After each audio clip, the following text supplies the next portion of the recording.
Hola, Dios les bendiga. Les saludo a todos ustedes esta mañana, en esta nueva oportunidad. Qué bueno tenerles aquí. Les habla el pastor Andrés González y bueno, me place mucho compartir con ustedes una vez más un análisis de este libro de los Salmos. En el día de hoy vamos a analizar el Salmo capítulo número 12. Pero antes vamos a orar. Vamos a decirle a Dios que nos dé la capacidad de comprender su santa palabra. Amén. Amado Dios, en esta mañana te damos gracias, te damos muchísimas gracias por darnos la oportunidad de sentarnos a analizar tu palabra, a estudiar tu palabra. Gracias por cada persona que nos ve, gracias por cada persona que está con el anhelo de aprender cada día más de ti. Te pido que me des a mí la sabiduría y la capacidad de enseñar esta palabra, y a los que ven esta enseñanza que les abras el entendimiento para comprender lo que tú quieres que aprendamos el día de hoy. En el nombre de Jesús de Nazaret, amén y amén. Muy bien, vamos ahora sí a entrar a analizar entonces el pasaje o el capítulo número 12. Este capítulo lleva por título Oración pidiendo ayuda contra los malos. Desde ahí ya podemos analizar algo, y es que es una oración donde él está pidiendo ayuda contra esos perversos. Y tiene un subtítulo. El subtítulo es Al músico principal, ¿sobre qué? Sobre Seminit. Ya hemos estudiado esta palabra en capítulos anteriores, pero para los que no han visto las demás enseñanzas, les voy a explicar qué significa la palabra Seminit. Esa palabra Seminit hace referencia a un arpa de 8 cuerdas de la época, o también es referente a la afinación que se le hacían a las arpas en la octava más abajo. O sea que la sonoridad que se producía desde el arpa era una sonoridad grave, no eran sonidos agudos, eran sonidos graves.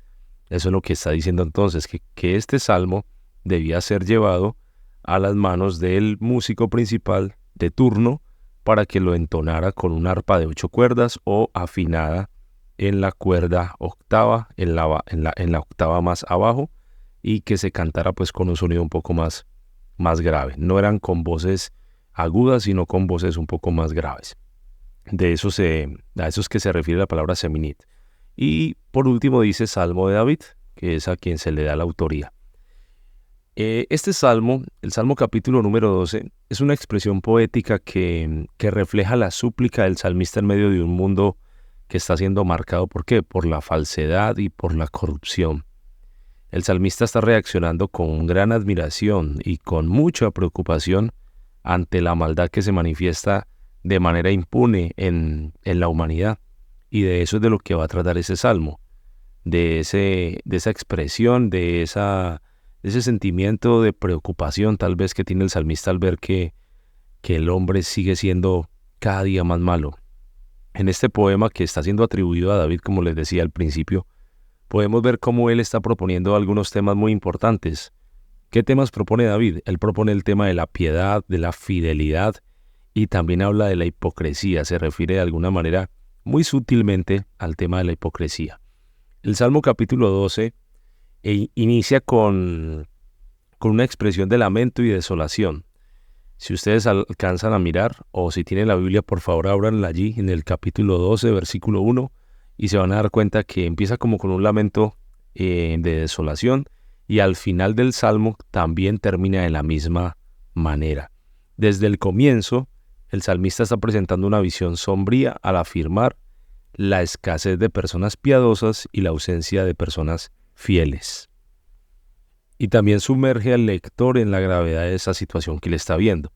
Y en la medida que él va avanzando en su escrito, la poesía va revelando ¿qué? Una preocupante realidad. La poesía va mostrando que los malvados prosperan cuando la infamia es exaltada, que esa es la frase con la que termina el capítulo 12. Una observación penetrante que destaca la conexión entre la decadencia moral y el ascenso de lo perjudicial. Posiblemente, el género literario de este salmo es un lamento, pero no individual, sino de comunidad, aunque contiene algunos componentes de súplica individual, como ya los hemos analizado en capítulos anteriores. Pero es más como de la comunidad, es más como un sentimiento comunitario que un sentimiento individual. Vamos ahora sí a entrar a dividir el pasaje como siempre lo hacemos, y esta vez lo vamos a hacer en 4 estrofas. La estructura de este salmo lo vamos a dividir en 4 estrofas. La primera estrofa va a ser simplemente el versículo número 1. Esa va a ser la primera estrofa. La segunda estrofa va del versículo 2 al versículo número 4. La tercera estrofa sería el versículo número 5. Y por último, acá ahora lo voy a subrayar, sería la estrofa del versículo 6 al versículo 8. Este salmo solamente tiene 8 versículos. Es muy, pero muy corto. Tan solo cuenta con 8 versículos. Ahora sí, vamos a entrar paso a paso como lo hemos venido haciendo desde el primer versículo. Miremos cómo él lo dice. Él dice: salva, oh Jehová, porque se acabaron los piadosos, porque han desaparecido los fieles de entre los hijos de los hombres. La primera frase es: salva, oh Jehová. Este salva significa ayuda o socorre o ampara o libra. ¿Y por qué él empieza diciendo esto? ¿Por qué empieza diciendo salva? ¿Por qué él comienza diciendo de esa manera? ¿Por qué? Porque él en la siguiente frase dice: porque se acabaron los piadosos. Para él han dejado de existir los misericordiosos, los santos. Para el salmista, la crisis social que estaba viviendo el pueblo tal vez llegó inclusive a afectarle su estado anímico, su estado social, su estado espiritual, y también de la gente buena, de la gente noble, la gente grata. Y ha llegado ese estado a disminuir, a diezmar y a acabar, o inclusive hasta desaparecer. ¿A quiénes? A los piadosos. Esas son formas figuradas, ¿no?, de decir que la virtud está en peligro de extinción. Eso es simplemente como un ejemplo que él pone para decir que está en una situación bastante difícil. Sigue diciendo él: porque han desaparecido los fieles. Qué frase tan fuerte. Porque han desaparecido los fieles. Porque se han acabado los fieles. Que la palabra fieles, fieles aquí en hebreo, es emun. Y el emun quiere decir confiable o verdadero. ¿De dónde desaparecieron? Desaparecieron, él dice, de entre los hijos de los hombres. De entre los hijos de los hombres han desaparecido de la humanidad. O sea que cada día se hace más difícil encontrar un corazón fiel y un corazón verdadero. No quiere decir que no lo haya, seguramente que sí, pero según la expresión de David, es muy difícil de encontrar un corazón fiel y un corazón verdadero. Segunda estrofa, del versículo 2 al versículo 4, empieza de la siguiente manera: habla mentira cada uno con su prójimo, hablan con labios lisonjeros y con doblez de corazón. Jehová destruirá todos los labios lisonjeros y la lengua que habla jactanciosamente. A los que han dicho: por nuestra lengua prevaleceremos, nuestros labios son nuestros, ¿quién es Señor de nosotros? Aquí en este pasaje o en esta estrofa hay algo bien interesante para analizar. Entonces empecemos con la primera frase del versículo 2. Habla mentira cada uno o con su prójimo. El habla viene de una palabra hebrea que es dabar. Y dabar quiere decir aconsejar, proclamar o anunciar. Lo que está diciendo él es que estos aconsejan, proclaman o anuncian mentira cada uno con su prójimo. O sea que estos se aconsejan no desde la verdad, sino desde la mentira, desde lo falso. Y qué duro uno encontrar personas o intentar buscar un consejo de alguien y en vez de recibir un consejo sabio, reciba un consejo mentiroso, algo que lo lleve a la destrucción. Pues esto es lo que él está diciendo. Cada uno habla mentira. Cada uno se aconseja desde la mentira. Hablan con labios lisonjeros y con doblez de corazón. ¿Qué significa la palabra lisonjero? Ya lo expliqué en otro capítulo, pero lo voy a volver a explicar. Ese lisonjero o lisonja viene de una palabra que su significado es suave.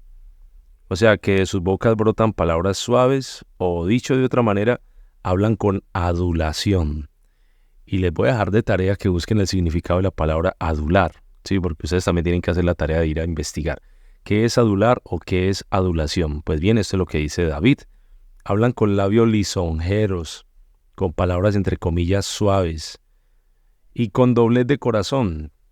Esto es con hipocresía, que muestran una máscara y luego revelan su verdadera cara. Este es el reflejo del mundo en el que hoy vivimos. La hipocresía abunda por doquier. Por donde usted mire va a encontrar gente hipócrita, ¿verdad? Eso es lo que está diciendo entonces allí el salmista. Versículo 3.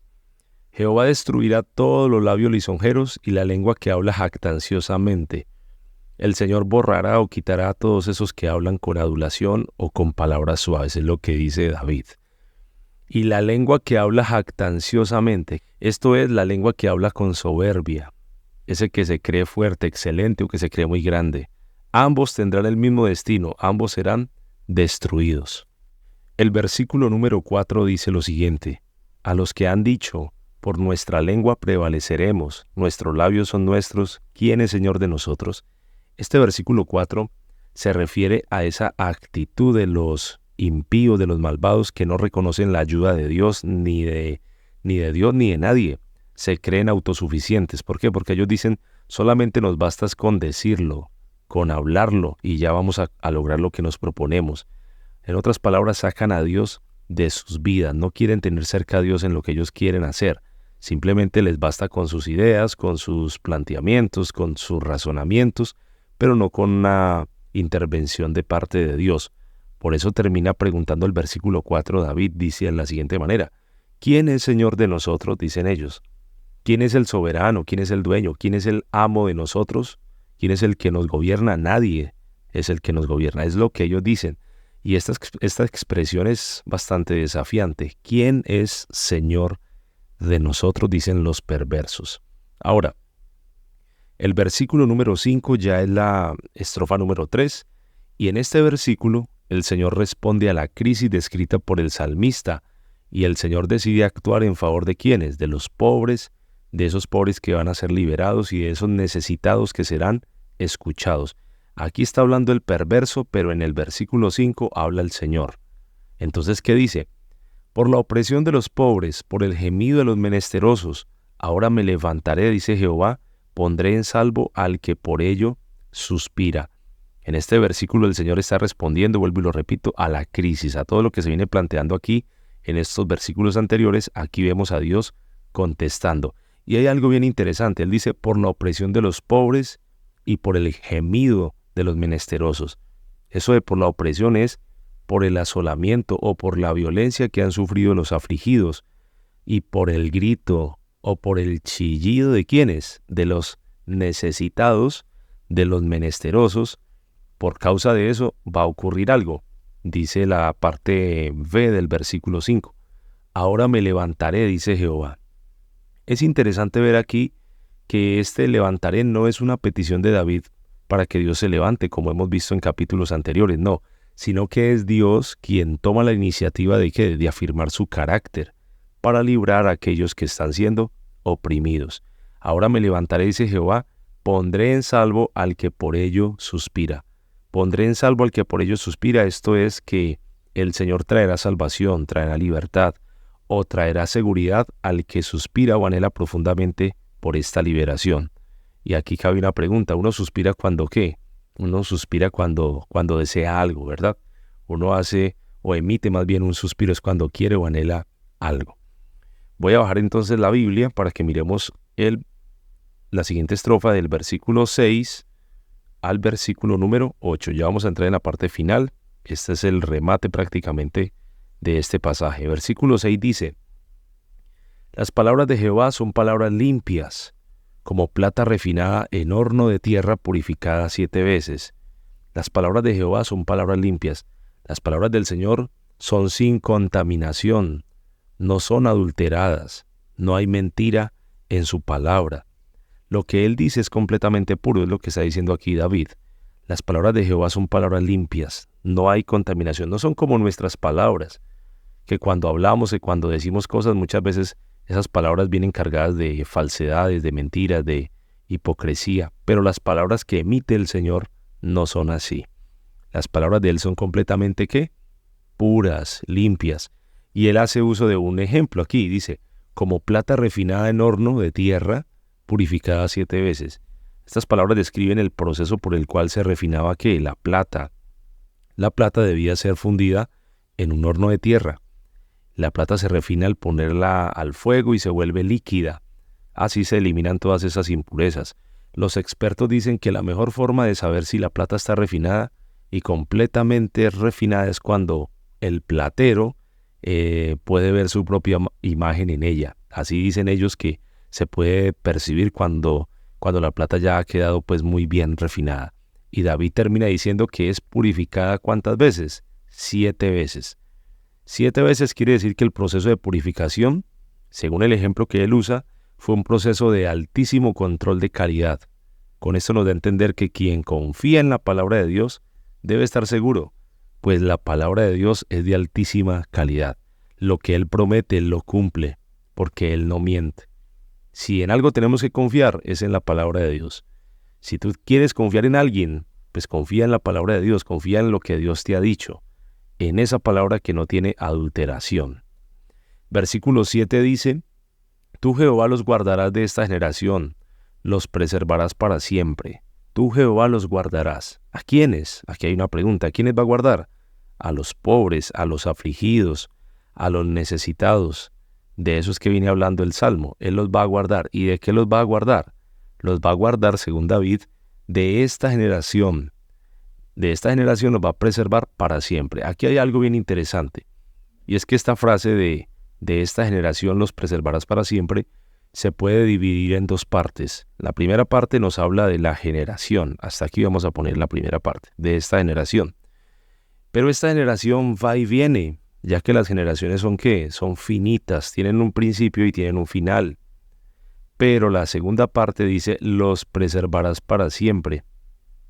En la segunda parte se puede decir que el Señor los guardará para siempre, dando a entender que aunque pasen las generaciones, la misericordia de Dios para el afligido va a permanecer para siempre. De eso es que viene hablando David. De esta generación, la generación que tiene límite. De eso que tiene límite, el Señor nos va a preservar para siempre, porque la misericordia de Él es eterna. Versículo número 8. Cercando andan los malos cuando la vileza es exaltada entre los hijos de los hombres. Esta es una frase poética. Cercando andan los malos. Eso de cercando, eso quiere decir alrededor o en torno o asediando. Se están paseando ¿quiénes? Los malos. Se pasean los malos, miran, rodean. ¿Y por qué hacen esto? ¿Para qué hacen esto? ¿O cuándo hacen esto? La respuesta está en la parte B del versículo 8. Cuando la vileza es exaltada entre los hijos de los hombres. Cuando la vileza es cuando lo moralmente indigno, cuando lo que no debe llevarse la honra, se lleva la honra. Cuando lo indigno se lleva la alabanza, lo indigno es glorificado, o cuando se hace alarde de ese tipo de cosas entre la humanidad. Y ustedes ya saben que hay cosas que entre nosotros los seres humanos cada día como que se muestran, entre comillas, como actos normales, cuando en realidad son actos viles, actos que nos estremecen y nos dejan sin saber qué decir frente a eso. La versión Palabra de Dios para Todos dice de este texto: los perversos están por todos lados y los seres humanos alaban la maldad. Qué triste eso, ¿verdad? Al iniciar el Salmo les decía que este Salmo empezaba de una manera como un poco fuerte, el versículo 1, y termina también con la misma intención, dando a entender que la maldad de los hombres, la maldad está así como cercando, rodeando, como que siempre va a estar ahí, y nosotros debemos de tener muy, muy claro eso y los ojos bien abiertos para entender que no podemos caer en ese tipo de errores ni de cosas, sino mantenernos fieles a Dios. Si Dios nos ha prometido guardarnos, pues dejémonos guardar también. Si Él ha prometido estar con nosotros todos los días hasta el fin, permite que esa palabra y esa promesa de Dios se cumpla en tu vida. Muy bien, hemos llegado a la parte final del Salmo número 12. Espero que les haya servido esta explicación, que Dios me los bendiga, me los guarde. Y como siempre les digo, no olviden suscribirse a mi canal. Déjenme por aquí un comentario, déjenme un like y compartan el video. Si quieren, compártalo con sus familiares, amigos, conocidos, no tan conocidos, para que ellos también vengan a estudiar con nosotros el libro de los Salmos. Que Dios me los bendiga y nos vemos en una próxima oportunidad. Chao, chao.